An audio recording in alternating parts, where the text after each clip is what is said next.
আজকের আলোচনাটা একটা দারুণ বিষয় নিয়ে ক্রিটিক্যাল থিঙ্কিং বা সমালোচনামূলক চিন্তাভাবনা। এটা কিভাবে আমাদের ব্যক্তিগত আর পেশাগত জীবনকে আরও উন্নত করতে পারে, মানে একটা শক্তিশালী হাতিয়ার হিসেবে কাজ করতে পারে, সেটাই আমরা দেখব। তো চলুন শুরু করা যাক এই মজার যাত্রাটা, আর আবিষ্কার করি কিভাবে এই একটা দক্ষতা আমাদের জীবনটাকেই বদলে দিতে পারে। কখনো কি মনে হয়েছে কেন কিছু মানুষ এত সহজে জীবনের সব চ্যালেঞ্জ সামলে নেয় আর অন্যদের হিমশিম খেতে হয়? এর উত্তরটাই কিন্তু আমাদের আজকের আলোচনার মূল বিষয়। আর সেই উত্তরটা হলো ক্রিটিক্যাল থিঙ্কিং। হ্যাঁ, এটাই সেই দক্ষতা যা আমাদের ভেতরের আসল শক্তিটাকে জাগিয়ে তোলে আর যে কোনো পরিস্থিতি সামলানোর ক্ষমতা দেয়। আচ্ছা, ক্রিটিক্যাল থিঙ্কিং মানে কি খালি অন্যের ভুল ধরা? একদমই না, বরং এটা অনেকটা আয়নার মতো। ভাবুন তো, একটা আয়না যেমন সবকিছুকে ঠিক যেমন আছে তেমন দেখায়, এটাও ঠিক তাই করে। যে কোনো বিষয়কে নিরপেক্ষভাবে বিভিন্ন দিক থেকে দেখতে সাহায্য করে। সোজা কথায় এটা আমাদের চিন্তাভাবনাকে একদম স্বচ্ছ করে তোলে। তো এই যাত্রার শুরুতে আমাদের আগে বুঝতে হবে যে এই দক্ষতাটা না থাকলে আমরা আসলে প্রতিদিন কী ধরনের সমস্যার মধ্যে পড়ি। এটাই আমাদের যাত্রার একদম প্রথম ধাপ, যেখানে আমরা বুঝব যে এই দক্ষতাটা কেন এত বেশি জরুরি। অনেকেই কিন্তু মনে করেন যে এই ক্রিটিক্যাল থিঙ্কিং জিনিসটা একটা জন্মগত প্রতিভা, মানে যার আছে তার আছে, যার নেই তার নেই। কিন্তু সত্যিটা হলো এটা একদমই ভুল ধারণা। এটা আসলে একটা দক্ষতা যেটা ঠিক মাসল বা পেশির মতো, নিয়মিত অনুশীলনের মাধ্যমে যে কেউ গড়ে তুলতে পারে। ঠিক যেমন জিমে গিয়ে আমরা শরীরচর্চা করি, সেরকমই। আর এই দক্ষতাটা অর্জন করার মানে কি জানেন? এর মানে হলো নিজের ক্ষমতার চাবিকাঠিটা খুঁজে পাওয়া। এই ছবিটা যেমন দেখাচ্ছে, এটা যেন আমাদের ভেতরের সমস্ত সম্ভাবনাকে বাইরে নিয়ে আসার প্রথম দরজাটা খুলে দেয়। তাহলে প্রশ্ন হলো, এই যাত্রাটা আমরা শুরু করব কিভাবে? প্রথম ধাপটা কি? প্রথম আর সবচেয়ে জরুরি ধাপটা হলো নিজেকে চেনা, মানে নিজের চিন্তার ধরনটাকে বোঝা। চলুন এই ব্যাপারটা আরেকটু গভীরে যাওয়া যাক আর দেখি কিভাবে আমরা আমাদের নিজেদের মনের একটা ম্যাপ তৈরি করতে পারি। এই কথাটা একবার ভাবুন তো, আমাদের মন একটা বিশাল অনাবিষ্কৃত অঞ্চল। কি দারুণ একটা উপমা, তাই না? আমাদের মনটা ঠিক ওরকমই। আর এই বিশাল অঞ্চলটাকে চেনার মাধ্যমেই কিন্তু ক্রিটিক্যাল থিঙ্কিংয়ের আসল যাত্রাটা শুরু হয়। এখন কথা হলো, নিজের চিন্তার ধরনটা বুঝব কিভাবে? এর জন্য কিছু সহজ কিন্তু খুব কার্যকর টুলস আছে। যেমন ধরুন, মাইন্ডফুলনেস বা মননশীলতার চর্চা করা, প্রতিদিন নিজের ভাবনাগুলো একটা ডায়েরিতে লিখে রাখা, মানে জার্নালিং করা, আর বিশ্বস্ত বন্ধুদের কাছ থেকে ফিডব্যাক নেওয়া। এই জিনিসগুলো সত্যি সত্যি আমাদের মনের আয়নার মতো কাজ করে। তবে আমাদের এই মনের রাজ্যে কিন্তু কিছু লুকানো ফাঁদও আছে। এগুলোকে বলা হয় কগনিটিভ বায়াস। এগুলো কি করে?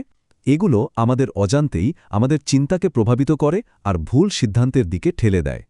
আমরা অনেক সময় বুঝতেই পারি না যে আমাদের সিদ্ধান্তগুলো আসলে আমাদের নিজেদের নয়, বরং এই বায়াসগুলোর দ্বারা নিয়ন্ত্রিত।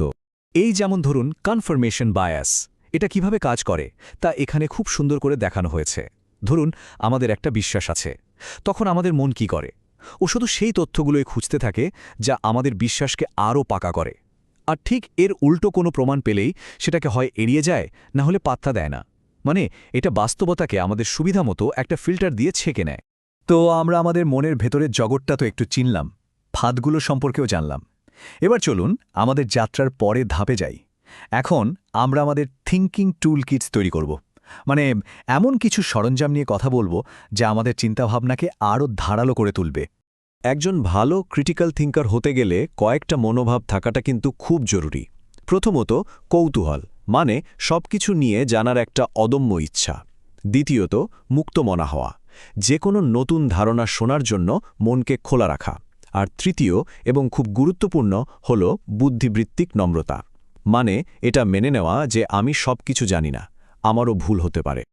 আচ্ছা, যৌক্তিক বিশ্লেষণ বা লজিক্যাল রিজনিং তো ক্রিটিক্যাল থিঙ্কিংয়ের একদম মেরুদণ্ড।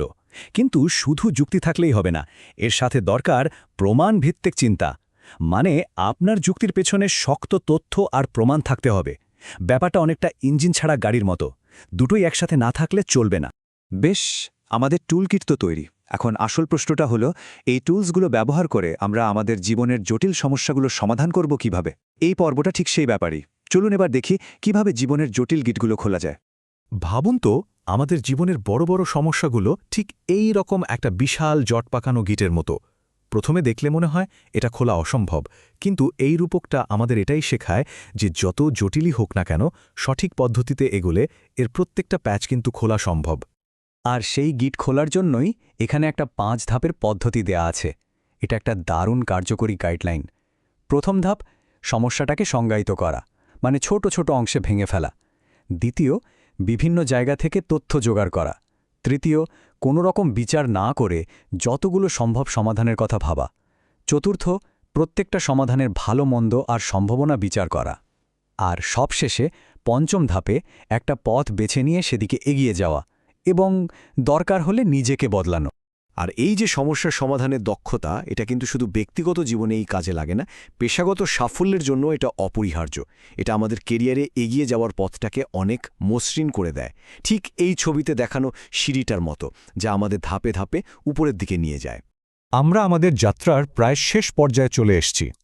এই চূড়ান্ত ধাপে আমরা শিখব কিভাবে একটা রেজিলিয়েন্ট বা স্থিতিস্থাপক মানসিকতা তৈরি করা যায়। এটাই ক্রিটিক্যাল থিঙ্কিংয়ের সবচেয়ে বড় প্রাপ্তি, যা আমাদের যে কোনো পরিস্থিতিতে স্থির থাকতে সাহায্য করে। নিজেকে একটা বিশাল ওক গাছের মতো ভাবুন, যার শিকড় অনেক গভীরে চলে গেছে আর কাণ্ডটা একদম সোজা হয়ে দাঁড়িয়ে আছে। এই ওক গাছটা আসলে মানসিক দৃঢ়তার প্রতীক। জীবনের যে কোনো ঝড়ে ভেঙে না পড়ে বরং আরও শক্তিশালী হয়ে ওঠার যে ক্ষমতা, সেটাই হলো মানসিক দৃঢ়তা। যার চিন্তার শিকড় যত গভীর, সে ততটাই স্থির থাকবে। আর এর মূলে আছে একটা গ্রোথ মাইন্ডসেট বা বিকাশমুখী মানসিকতা। এর মানে কি? এর মানে হল যে কোনো চ্যালেঞ্জ বা ব্যর্থতাকে নিজের জন্য হুমকি হিসেবে না দেখা, বরং সেগুলোকে শেখার আর বেড়ে ওঠার সুযোগ হিসেবে দেখা। মনে রাখতে হবে, ভুল করা মানে হেরে যাওয়া নয়, ভুল করা মানে নতুন কিছু শেখা। আর জানেন, এই পুরো যাত্রার সবচেয়ে সুন্দর অংশটা কি? এটা শুধু আমাদের নিজেদের উন্নতিতেই থেমে থাকে না, এই দক্ষতাটা আমাদের একটা উন্নত আর আলোকিত সমাজ গড়তেও উৎসাহিত করে। এমন একটা সমাজ যেখানে যুক্তি আর বিবেচনার কদর আছে। তাহলে এই যে এত লম্বা একটা যাত্রা আমরা পার করলাম, এর চূড়ান্ত ফলাফলটা কি? শেষে গিয়ে আমরা ঠিক কী অর্জন করি? চলুন আমাদের শেষ স্লাইডে সেই উত্তরটাই খুঁজে নেওয়া যাক।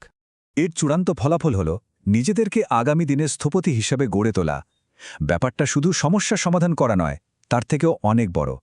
এটা হলো একটা সুন্দর ভবিষ্যৎ তৈরিতে সক্রিয়ভাবে অংশ নেওয়ার ক্ষমতা অর্জন করা। আর এটাই হলো ক্রিটিক্যাল থিঙ্কিংয়ের আসল শক্তি।